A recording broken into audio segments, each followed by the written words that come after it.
Ils ont insulté Kounché. Mais Kounché a été capable, au lendemain de son coup d'État, de chasser les Français du Niger. Kounché a été capable, au lendemain de son coup d'État, de chasser Taïwan, qui était celle qui était souhaitée et voulue par les Occidentaux, la Chine de Chiang Kai-shek, pour opter, pour soutenir et faire venir la Chine populaire de Mao. À l'époque, Mao était vivant. Et pourtant, les gens se présentent comme étant plus à gauche que Kounché, ce qui est faux. Parce que même après, quand pendant la transition, on devait reconnaître Taïwan, ils ont reconnu Taïwan, mais quand ils sont arrivés au pouvoir, ils n'ont jamais été capables de dénoncer la présence de Taïwan. Ils sont même allés chercher l'argent avec Taïwan. On connaît l'histoire. Et pour que justement, on puisse encore chasser Taïwan et ramener la Chine continentale, la Chine populaire, la Chine de Mao, il a fallu encore l'arrivée des militaires, c'est-à-dire les enfants de Kounché qui étaient barrés maintenant. C'est barré qui a ramené la Chine. C'est un débat. Je le pose. C'est pour que les gens comprennent que dans ce pays, on a souvent eu affaire à des élites escrocs. Des intellectuels malheureux, des gens de conditions serviles mentalement et qui sont à la base de la situation que nous sommes en train de vivre aujourd'hui encore. Nous avons dit qu'il fallait engager la valorisation de nos ressources minières et pétrolières. Nous sommes un pays, sachez-le, c'est l'unique au monde.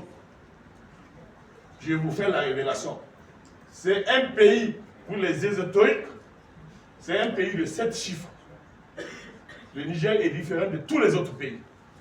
C'est un pays de 7 chiffres.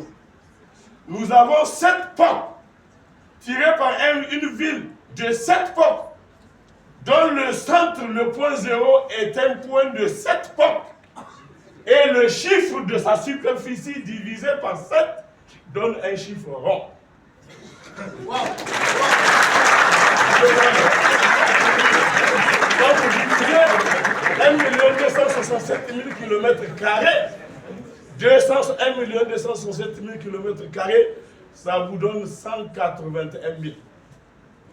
Donc ça veut dire qu'on peut composer notre pays en 7 km² fois 181 000. C'est ça la vraie superficie du Niger d'aujourd'hui. Je ne parle pas de tout ce que vous avez dit, mais on parle du Niger d'aujourd'hui.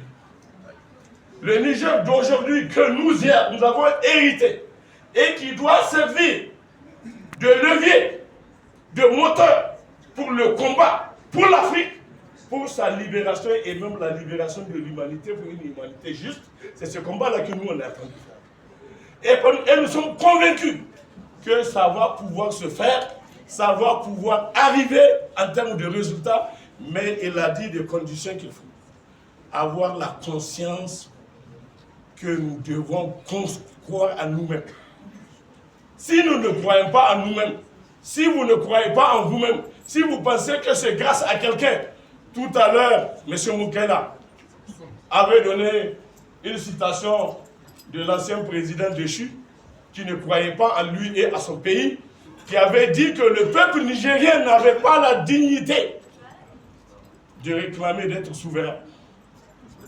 Le peuple nigérien n'a pas la dignité de réclamer d'être souverain. C'est la déclaration, il l'a faite le 25 juin 2022. Notez ça. Écrivez ça comme dira l'autre. Il a dit que la France n'est pas au Niger pour chercher quoi que ce soit. C'est par pitié qu'ils sont là pour nous aider. Il a dit que nos matières premières, c'est un mythe. Qu'aujourd'hui on parle des portables, on parle de ceci, de cela. Comme si les portables, ce n'est pas des matières qui servent à faire les portables. Aujourd'hui, pour faire ce qu'on est en train de faire, vos ordinateurs, c'est vrai, ce n'est plus la même matière. Pour faire un ordinateur aujourd'hui, porter un ordinateur de 1000 gigas, mais on n'a pas besoin de faire un bâtiment qu'on faisait au début où on a inventé l'informatique. Et moi, je ne parle pas de quelqu'un. Je pense que c'est les acquis de l'humanité. Nous n'avons aucun complexe à recourir aux acquis de l'humanité qui sont le fruit de l'évolution de l'humanité qui a rendu possible ces nouvelles technologies de l'information et de la communication. C'est tous ces outils disponibles. Ce n'est personne qui va les revendiquer pour dire que c'est pour lui. C'est pour l'humanité. Et on ne doit pas avoir de complexe à en faire recours et à en faire un bon usage. Et je souhaite que nos parents, nos frères, nos enfants, en utilisant ce qu'ils ont comme moyen de combat aujourd'hui, notamment les réseaux sociaux, qu'ils sachent les utiliser utilement. C'est ce que Dieu nous a donné comme cadeau pour gagner le temps.